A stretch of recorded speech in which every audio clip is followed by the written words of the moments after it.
Эта история чем-то похожа на ту, которую однажды красочно и ярко описал Ридьярд Киплинг.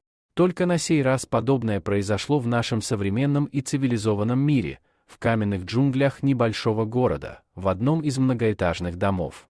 Правда, это неординарное событие, взволновавшее не только жителей Обнинска, но и многих россиян, случилось несколько лет назад, но до сих пор живо в нашей памяти.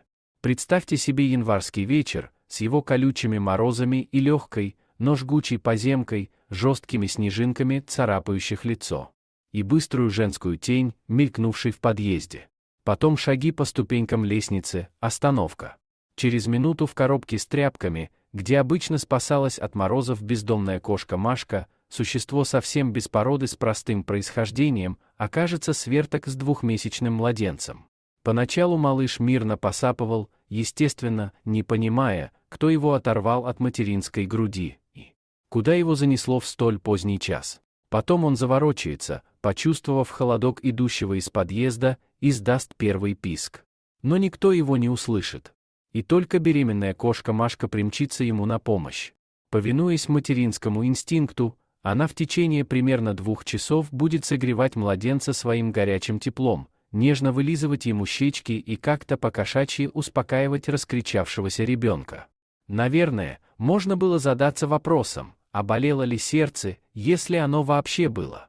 Человеческой матери этой крохотной малютки, видимо, засевшей в теплой, уютной квартире и спокойно, без угрызений совести попивающей чаек, когда Машка истрадавшейся душой за судьбу подкидыша поняла, что дело худо и ребенок может замерзнуть и погибнуть, она подняла дикий вой.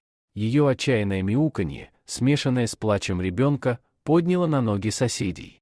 Спешно вызвали скорую, прибывшие врачи, в первую очередь, благодарили кошку Машку, а потом уже неравнодушных к чужой беде людей. А Машка суетливо бегала среди них, заглядывала в глаза, мол, а ничего плохого не сделают ли они ее находке, крохотному малышу, который исходил отчаянным криком. К счастью, уже в больнице младенцу оказали первую помощь.